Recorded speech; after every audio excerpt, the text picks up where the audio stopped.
The iPhone 16s are finally official. I've had some early hands-on time, and here's everything you need to know. So as expected, we do have 4 new iPhones. There's an iPhone 16, an iPhone 16 Plus, an iPhone 16 Pro, and an iPhone 16 Pro Max. Let's start off by talking about the displays. So all of the new iPhones have the new ceramic shield Gen 2, which is supposed to be around 50% tougher compared to Gen 1, and Apple have said that it's 2 times tougher than any other smartphone glass. Now, I am not going to be somebody who's going to be doing some drop tests to test them out. I'm sure others will do. Now, the iPhone 16 and the 16 Plus have the same size displays as last year. So we've got 6.1 inches and 6.7 inches. They're using OLED technology. They do get pretty bright, 2000 nits outdoor peak brightness, and they go all the way down to just 1 nit. So if you are using them in the dark, that's going to be really good. However, they are still just 60 Hertz. We don't have ProMotion, which I know a lot of people are going to be disappointed about. Now with the iPhone 16 Pro and the iPhone 16 Pro Max, we actually have slightly larger displays, 6.3 inches and 6.9 inches, because we've got super small bezels. However, the devices are slightly larger in terms of the height and the width, although they are the same in terms of the depth. We've got ProMotion technology, so 120 Hertz, and this is going to mean that we can still have the always-on displays, which you're not going to have on the iPhone 16 and the iPhone 16 Plus. In terms of peak brightness, it's the same. We've got 2000 nits outdoor peak brightness and down to 1 nit in the dark. Now looking at the design, so the iPhone 16 and the 16 Plus have a redesigned camera module. We have the cameras side by side, and this will enable 1080p spatial video as well as the ability to take spatial photos. We have an aluminium build, which is made out of 85% recycled aluminium, and we have some refresh colors. So there's a black, a white, a pink, a teal, as well as an ultramarine. The other design change for the iPhone 16 and the 16 Plus is that we now have the action button, which we saw on the iPhone 15 and the 15 Pro Max. This is above the volume buttons. Now with the iPhone 16 Pro and the iPhone 16 Pro Max, we have grade 5 titanium, and we have the new micro blasted texture. And for the colors, we've got a darker black titanium, a brighter white titanium. The natural titanium looks pretty similar, and then we've got a new desert titanium. This is an interesting color, might be quite popular because it is the new one, and it will definitely tell you that you've got the new iPhone. All devices, as expected, are IP68 water and dust resistant, and we have something new. We have the camera control. Now this can be used in both portrait and landscape. It's flush to the surface, and it's using sapphire crystal. Now you can use this to launch the camera and take pictures. You can click and hold to start a video, but it does have tactical click feedback as well as a multi-capacitive signal sensor. And I gotta say, the haptics are very good on this. It kind of feels like a real button. If you press lightly, then you'll be able to see other controls, and then you can swipe through these. So for instance, if you're in the camera and you want to be zooming in and out, then you can just swipe using the camera control. And it's also compatible with other apps. So for instance, with Snapchat, you've got all of your different controls there. Now, this is going to be really interesting. I think it's very useful. It depends on how I'll get used to it. My feedback with the action button was that it was the topmost button, and I just didn't find myself using it. And I was saying that the action button would be better if it was placed lower. But Apple have just given us a whole other button, but it's more of a camera control, so it's not technically a button. Personally, I would have also liked if this doubled up as a Touch ID sensor as well.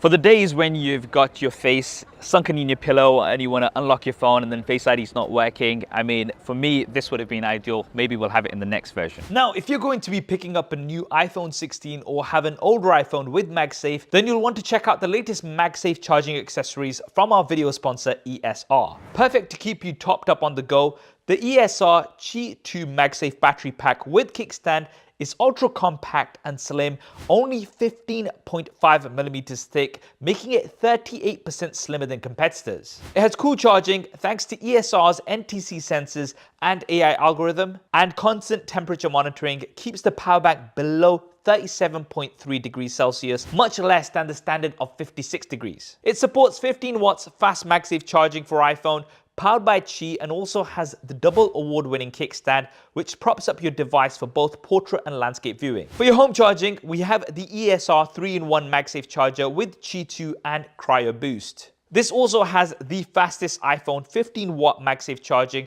with ESR's patented Cryo Boost cooling technology, which keeps your phone cool for faster charging, and it also has faster Apple Watch charging and can charge an Apple Watch Ultra to 100% in 1 hour and 40 minutes, which is 4 times faster than other brands' 2.5 watt chargers. And if you want something for the car, then we have the ESR MagSafe car charger with Qi 2, 15 watts MagSafe charging, Cryo Boost cooling, and a unique dual mounting choice. Check out the link in the description to see all of ESR's MagSafe collection. Now let's talk about the cameras, but before we do, just remember, if you want to see super SAF style camera comparisons of the new iPhones versus the competition, then be sure to subscribe and hit that bell icon so you don't miss them. I'm going to be working on them very, very soon.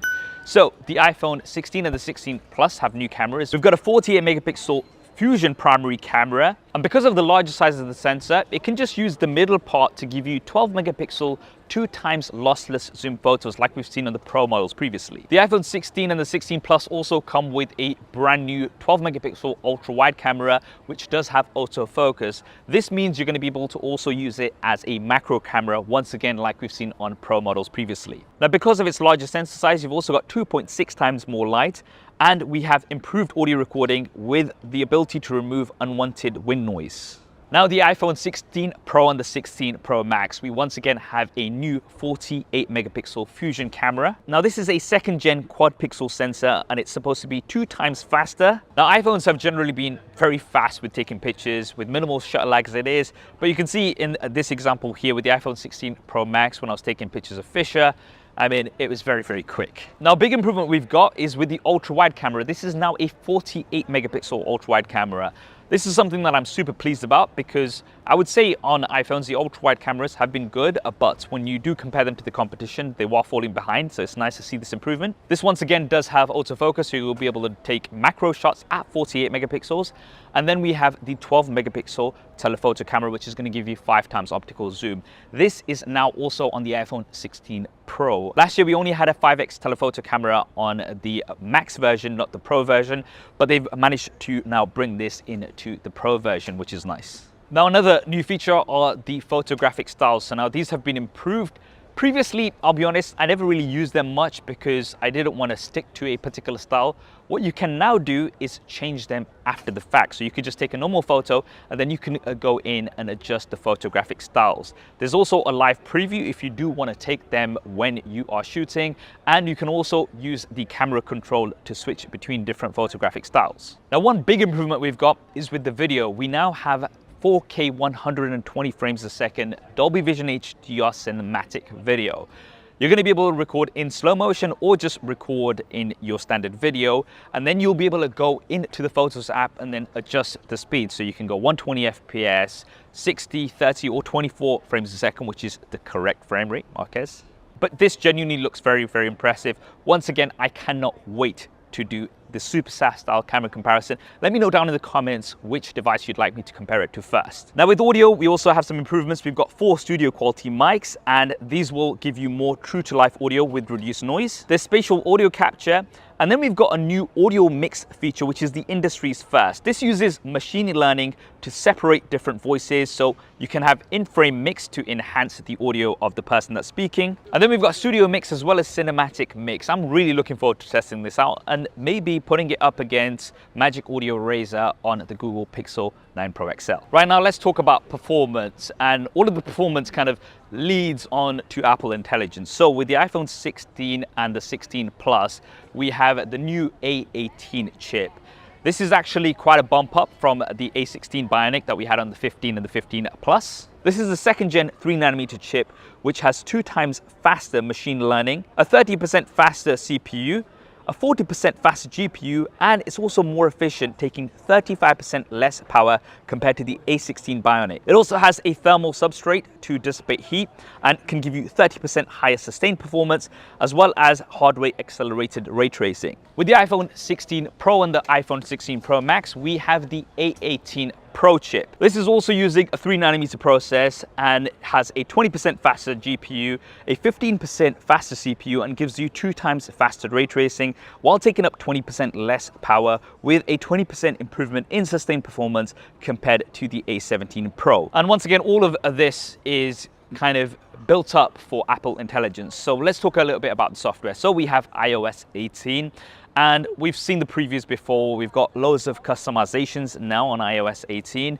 I'm not going to go into all of those in too much detail. One of the new things we do have is emergency SOS with live video. And then we have Apple Intelligence. Now, as always with Apple, they have put a big emphasis on privacy with Apple Intelligence, as well as the fact that it can understand personal context. I've actually talked to Tim Cook about Apple Intelligence at DubDub. You can check out that video if you haven't seen it already. It's going to be linked down in the description. But running through some of the features of Apple Intelligence, you do have the writing tool. So anywhere there is a cursor, you will be able to summarize the text. You'll be able to rewrite the text in different styles. We've got some big improvements for Siri as well. You can tap and hold the power button to launch it.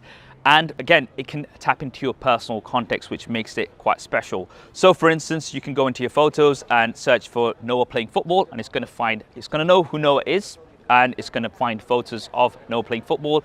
And it can also search for a specific moment in a video, which is very, very cool. And there's also going to be cleanup where you can remove people from the background of your pictures. Shame we can't do that for video right now because there's a lot of people coming around in the background for this video. Now, a lot of these Apple Intelligence features will be coming at a later date. And with Siri, initially, it's going to be US English that's going to be supported with other languages coming soon. Once again, I can't wait to test out all of these new features. Now, touching on some of the features that you may have missed, we do have Wi-Fi 7 across the board on all of the new iPhones.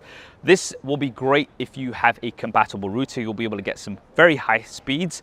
And even if you don't have right now, it's nice that this is future-proof. And although all of the iPhones have USB Type-C, the iPhone 16 and the iPhone 16 Plus have USB 2. So this is going to give you around 480 megabits per second. Whereas the iPhone 16 Pro and the iPhone 16 Pro Max have USB 3, which is going to give you up to 10 gigabits a second.